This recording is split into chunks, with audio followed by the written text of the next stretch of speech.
Айде, сине, пристигнахме. Ама, таче, къде сме? Гошо иска в нас. Дойдохме при едни чичковци.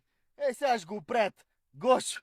Ама, как така, таче? Таче! Момчета, вие сте ми последната надежда. Моля ви се, оправете го това лапи. Разбрах, сега ще го видим колко е. Абе, дух ли си, мух ли си, я да излезеш веднага от детето да не те изкъртя, бе! Моля те, спри! Гошо се плаши. Не, Шпер. Искаш да напушим една 20. Момчета, спрете! Спрете! Иначе какво ще стане, бе? Кажи, лапе. Ти, Макса ти 50 на лежанка.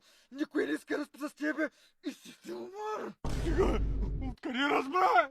А ти, материалът ти не става за нищо.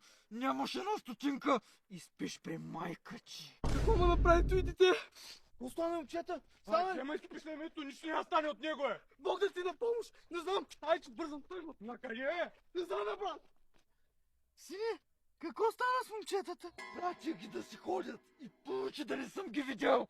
Да, сине, разбрах. Ти си шефа. Айде да се